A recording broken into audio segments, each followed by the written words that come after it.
Pero after that, makikita mo naman natin, Yan yung ebidensya na talagang dunga, tinawag tayo ng Diyos. Genesis 15:1. As in words, Genesis. Hindi against ang Diyos sa mga tao na talaga. Yan, salamat sa ating Panginoon at nandito po tayo ulit sa panibagong yugto ng New Life Goals po, no? Dito pa rin tayo, si Pastor Rodboy ay magbibigay po sa atin ng ilang mga katanungan.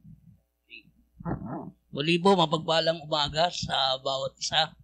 Ngayon naman ay tatalakayin natin yung tungkol nga din sa New Life Goals.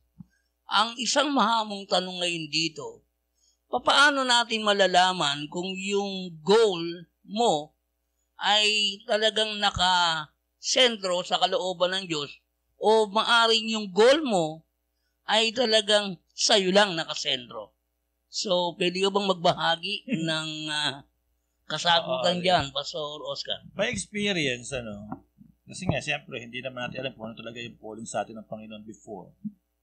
Ang isa lang nakita ko na para malaman natin na ito talaga yung tama yung ating dinadaanan o tama yung tinatahak natin patungkol sa pagbabago, pagkapatuloy ng buhay. At ginagawa natin yung pinapagawa ng Diyos sa atin para malaman natin yan. Unang-una ay expect na natin talaga yung challenges. Kasama talaga yun. Pero after that, makikita mo naman natin kung sensitive tayo doon sa ginagawa ng Diyos sa buhay natin. May iwanan sa atin yung joy. Kasi kasama sa buhay yun yung joy. So, nakakakita tayo ng mga laban, napapaloob tayo sa mga circumstansya, pero masaya tayo kasi nakikita natin kung paano kumikilos ang Diyos at yung gaano siya kalapit sa atin. Yun lang yung talagang masasabi natin na pampalubag loob sa atin ng Diyos na maramdaman niya talaga yung pagyakap niya, yung pagsama niya, pag-akay niya. Kasi kagaya ng mga tupa. Kasi yung tupa ay hindi naman sila nagpipirme sa isang lugar, yung kawan. Yung pastol nila, hinahanap sila palagi ng magandang pastolan kasi naranasan ako magpastol eh. Kunyari, inuwi ko yung baka ngayong araw na to. Pero alam ko na bukas kung saan ko sila dadalhin na mas maganda yung kakainin nila.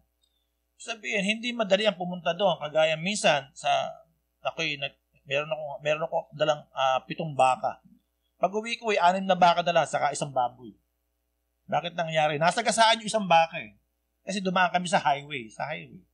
Sabihin, hindi madali ang journey ng buhay. Pero kung talagang tinawag ka ng Diyos, sasamahan ka niya. That is the truth. Kahit maraming obstacle, kasi sabi sa Psalm 23, kahit lumakad ako doon sa valley of death, diba? Thy rod and thy staff, they comfort me. And mercy, ano pa isa? Shall follow me all the days of my life. So, yun yung tanda na tama yung nilalakaran mo. Kapag meron kang galak sa puso, na kahit nahihirapan ka, kahit wala kang blessing, not blessing, kundi wala kang, halimbawa, financialist, medyo short ka. Pero meron naman mga tao na pagpapalain ka, gagamitin ng Diyos para pagpalain ka. And then, hindi ka doon nakatingin, kundi ang nakikita mo ay yung ang Diyos ang gumagawa lagi ng pakaparaanan. Kaya papasok ngayon doon yung kapayapaan, yung kagalakan, yung katapatan sa Diyos. Higit sa lahat, nananatili ang pag-ibig sa iyo. Walang masamang tinapay sa iyo. Walang maganda o hindi magandang lugar sa iyo. Kundi ang alam mo ay pinaparaan ako ng Panginoon dito at kailangan ko tundaanan. Magpapatuloy ako kasi mayroong mas magandang plano ang Diyos sa buhay ko. That's it. Spiritual yun. Base sa experience ko na dinadaanan ko na kahit maraming mga bagay na parang bakit na ako napasok dito? Wala kang ganong klase na tanong. Ang tanong mo lang lagi Panginoon, panibagong laban na naman to. Hindi mo ako iiwan, hindi mo ako babayan. That's it. Meron kang galak. Kahit hindi ka masagana, kahit hindi sobra-sobra o kahit na ano man yung kukulangan sa buhay mo, hindi yun ang mahalaga. Ang mahalaga si Kristo kasama natin. Nadoon yung galak. That's it. That's it yung sinatanong mo sa ano. Na yun. Yun yung sagot ko doon sa tanong mo. May idadagdag din po ako. Based sa experience din.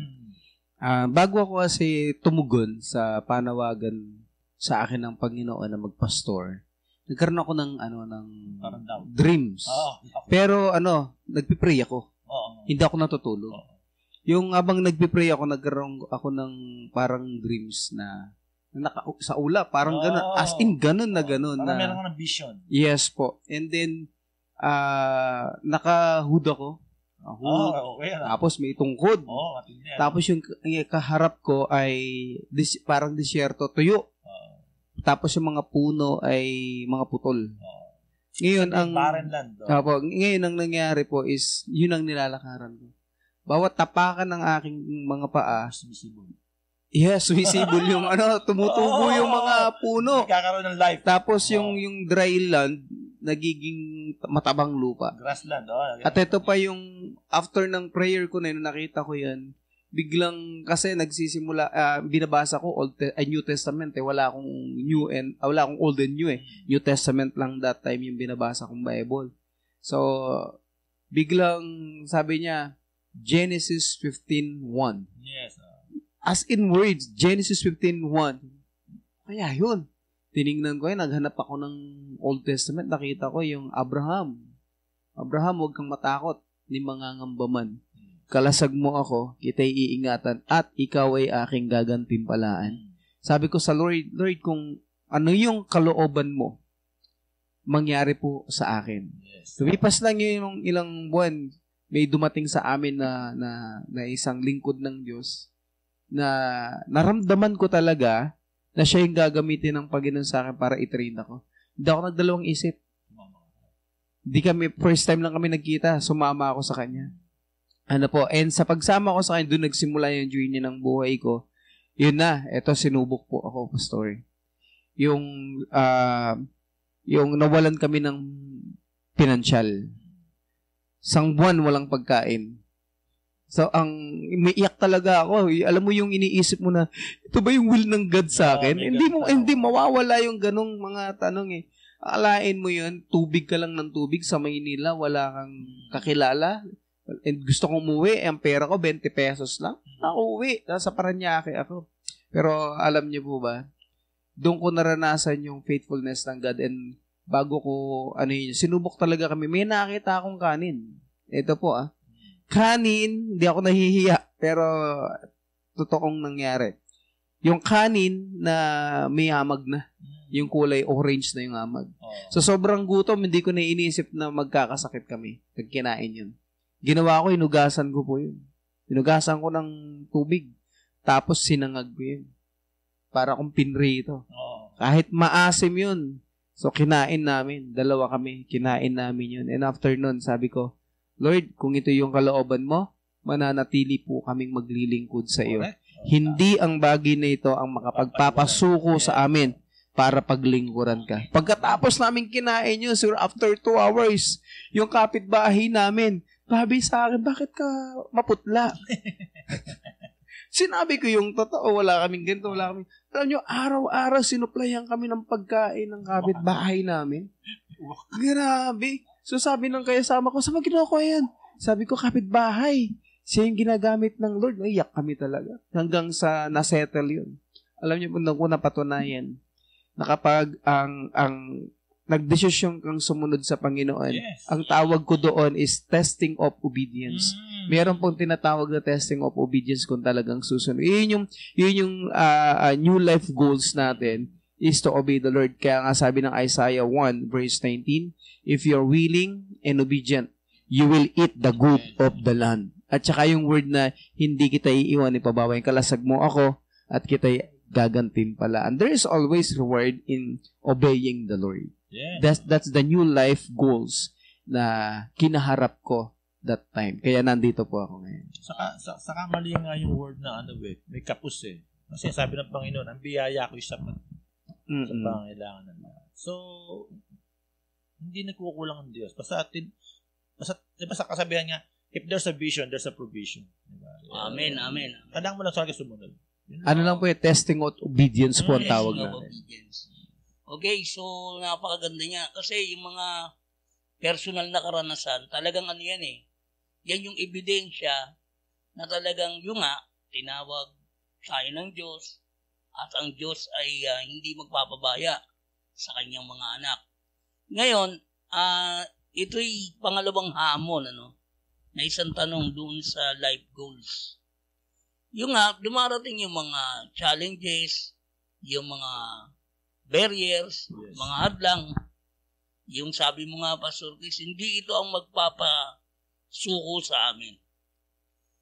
Pero meron pagkakataon at meron din akong mga narinig at nakita na doon sa kanilang journey, eto na, halimbawa, eto yung finish line, nandito sila, pagdating ng gitna, they stop. They stumble. Opo. Sabihin natin talagang hindi nila kinaya. They want to almost to give up. Ano ang masasabi niyo doon? Halimbawa, ganon, napagod sila or ayaw nilang tumuloy doon sa journey na yon, doon sa goals na yon na tinatahak nila. Paano natin i-deal yung mga ganito? Pastor Ross. Okay. Dumating din po kasi ako sa point na ayokong nang magpastor. At meron, that time po kasi, nasa Parañaque ako, year 2002, 2003. At inassign ako sa isang gawain para magpastor po doon. So, maganda naman po yung nangyari kasi nagsimula kami sa children ministry. And to make the story short, nagkaroon po ng struggle, matinding struggle. Dahil ako po ay isang batang pastor, baguhan, that time, siguro ang edad ko is 23 years old to 24, turning 24, at nag-aaral pa ako sa Bible School. May dumating na pastor, pinadala. So, naging dalawa na po kami ngayon, which is good, tuwang-tuwa ako kasi sabi ko, merong makakapag-train sa akin, dito as is my senior pastor. And then, may dumating na naman isang pastor. 3 na kami ngayon. Syempre ako, yung struggle ko that time is ako yung nagsimula. Tapos parang ako yung, alam niyo yun, yung na-left out. Anong tawag? Na-left out ako. So, sa akin naman, no big deal. No big deal po yun kasi tinitingnan ko yung sarili ko as a learner. As a beginner, na matututo ako sa mga pastors na to. Pero ang naging matinding problema, nagkaroon ng alam niyo mo yung parang comparison and agawan. Ako hindi ako nakikipag-agawan because I know my place. At that time, there is a word from the Lord na just stay there. Pero hindi ka talaga dyan. Pero dahil naintindihan ko yung journey ng buhay ko, it's nasa point pa ako ng training. Kaya alam ko hindi talaga ako doon. Pero nagkaroon ako ng struggle na hindi ko naintindihan bakit. May nagkaroon ng tinatawag na alam yun, yung hindi ma-settle na problems hanggang sa nakita ko na may mga tumalikod sa pananampalataya. So yun yung time na sabi ko, Lord, parang ayaw ko na yata. Actually, umalis na ako sa pagpapastor. Sabi ko sa Panginoon, Lord, ko na po munang magpastor. Dito na po muna ako. So, ang ginawa ko, nag-business ako. Tinda ako ng mantika. I know, it's not God's will eh. Pero ramdam ko yun eh. Kasi, dumadating yung point na nagdi-disobey na ako. Tapos may mga dumating pang mga opportunities. For example, kasi, nag-apply ako ng trabaho. Tapos bigla may dumating na trabahong offer sa akin sa Cebu as bilang supervisor po, magsusupervise ako sa isang planta. Ticket na lang yung kulang. Tapos biglang umuwi lang po ako sa Valenzuela, doon ako. And then nag-apply ako ng trabaho sa Rolex. Pasok po ako doon. Unang araw ko doon. So di nakapasok na akong ganun. Kinabukasan, alam niyo po, humina yung Rolex. Humina po talaga yung Rolex tapos nagtanggalan. Sabi ko, nakakaisang araw pa lang ako. Kasama na ako sa mga natanggal. Di po ba? Alam niyo po ba? Sabi ko, nagtatampo ako. Parang nagtatampo talaga ako. Bakit ganun? And then, alam niyo po ba, ang layunin pala ng Panginoon para iligtas ako. kinabukasan yung Rolex, yung ano na yun, building na yun, nasunog. Asunog po talaga yun. So sabi ko, doon ko nakita yung kamangha-mangha ng Panginoon. And then, merong isang kabataan na nagpatotoo na meron po akong kabataan na dala sa Panginoon na meron siyang cataract sa mata na nag-isolate. At ngayon, isang pastor niya, sabi sa DCAH po, nagpatotoo siya. Ako yung nagpapasalamat sa Panginoon ng mga panahon na ganito, babagsak ako, ayoko na maglingkod sa Panginoon, at mayroong isang ginamit ang Diyos na si Kuya Chris, Pastor Chris Parungaw, na nin-encourage ako para magpatuloy sa Panginoon. That word lang ang nakapagbalik sigla sa akin sa muling, alam mo yun, parang dinamitang sumabog sa puso ko. Ha? May nangyari. Kaya muling na-encourage po akong bumalik sa pinagagawa sa akin ng Panginoon. Kaya napunta na po ako dito. So, yun po. Dumadating po talaga sa point na nawawalan ka ng pero once na tinawag ka ng Panginoon, siya mismo yung magbabalik sa'yo. Para mapakita lang niya sa'yo yung kapag tumalikod ka kung anong mangyayari. Kung anong magaganap. Pero once na tinawag ka ng Panginoon talagang, tinawag ka ng Diyos. Hindi ka talaga ihinto. Ibabalik ka ng Panginoon. Amen. Purihin ng Diyos. Pastor Oscar, mayroon ka bang dadagdag doon? Doon sa yung mga hindi nakapagpapatuloy, yung humihinto. Ang unang reason niya, nababurn out sila. O overload. Kasi nga, hindi naman sila angkop doon sa sitwasyon, sa posisyon na yun. May mga tao kasi na ipopromote, na i-assign. Iba naman, talagang sa mga posisyon talagang ilalagay sila roon, pero hindi pala sila angkop. Kaya ang tawag ko doon, nababurn out. Na sobrang dami ng iniisip at gagawin na hindi naman sila angkop doon. Kasi makikita natin, may mga tao na kahit mababa lang ang sweldo nila kasi gusto nila ginagawa nila at effective sila doon. Masaya sila doon. Kasi ang malakas kasi magpahinto ng ating sigla ay yung pag hindi natin na gusto ginagawa. Nawawala yung saya. Pero kahit na mahirap yan, kasi na-enjoy mo yung lugar, yung company, na-enjoy mo yung mga kasama mo, masaya kayo doon, kahit mahina ang sweldo sa isang trabaho, tuloy ka pa rin. So, walang problema. Isipin, and minds, nasa isip, yung kalalaga, yung ganoong sitwasyon. Ngayon, ang nakita ko dyan ay meron tatlong sa hindi nagpapatuloy na dapat nilang ma-avoid. Unang-una, kapag hindi ka nagpatuloy dyan, mako-consider ka as dumb. Alam naman natin sa salitang dumb. Sabi nga ng Biblia sa Panginoon, hahangal nyo, kaya tatanganin nyo, kahihina ng inyo. May ganung words si Jesus sa ibang sali ng Biblia Tagalog. Ang hahangal ninyo. No? Hindi nyo ba nalalaman, ganun rin ang sinulat ng Moises sa mga propeta tungkol sa akin, tungkol sa Mesiyas. So may mga ganun, may consider ka as dumb. Ibig sabihin na dapat ang tawag sa Kristiyano ay wise.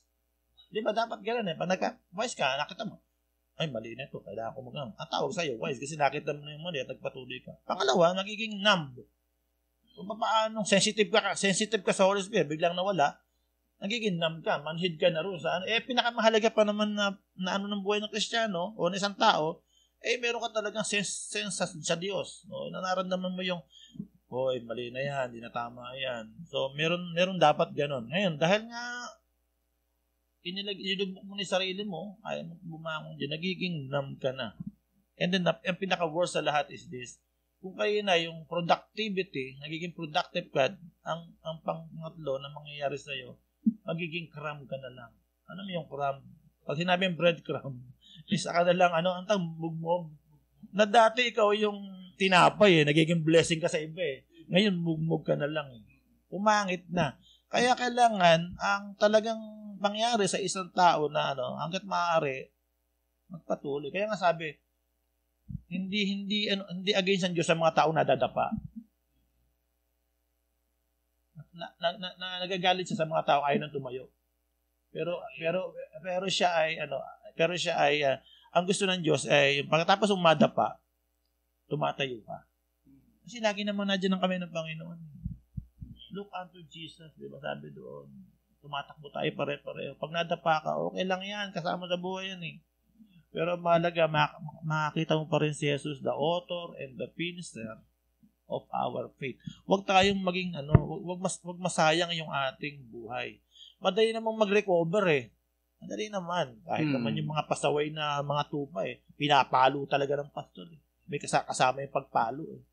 Kaya lang, dapat alam natin na bakit tayo pinapalo. Mahal tayo ng Diyos. Makita lang natin sarili natin na may mali pala dito. Itatama natin. Opo. Para makapagpatuloy tayo. Kaya para sa akin, hindi ang nais ng Diyos ay madapa ka. Hindi actually, isang niloloob ng Diyos ay madapa ka para makabango ka at makaharap ka doon sa talagang dapat mong puntahan. Kasi kung minsan kailangan ng Diyos na padapain ka eh.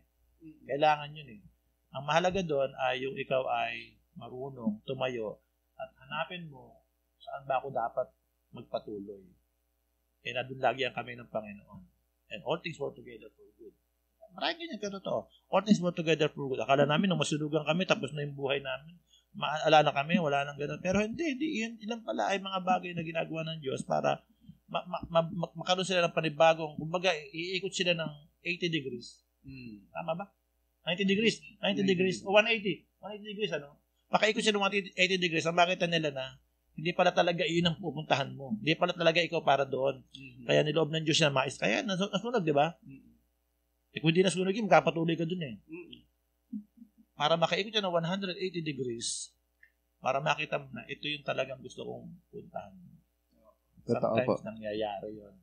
Kaya bumabag sa isang Christian. Nawawala po sa alignment. Para ma-stop ka na riyan. Tumayo ka ngayon, umikot ka sa akin. Opo, tama. Okay, sige. Siguro isa-sum up na natin itong ating discussion at tama yung lahat ng inyong sinabi. Meron talagang ganun eh. What if we fail? What if we fall? Share ko lang yung isang verses sa Bible sa Psalm 37:23 and 24. Sabi rito, the steps of a good man are ordered by the Lord. Yes. And He delights in His way. Yes. Though he fall, yes, he shall not be utterly cast down. Tama.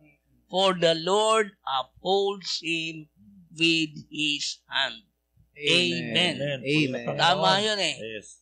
Hindi mahalaga dito kung ikaw ay nalugmok o nadapa. Ang tinitingnan ng Panginoon dito, paano ka babangon. Amen. Mabagbalang umaga po. Mabagbalang umaga po sa kanilang lahat. So, tayo ay magpapaalam na sa ating mga manonood. So, sabihin natin ito, yung ating motto. Yes. No? 1, 2, 3. Read your Bible and pray every day. Hanggang sa muli po, pagtatalakay. You are a blessing. God bless you po.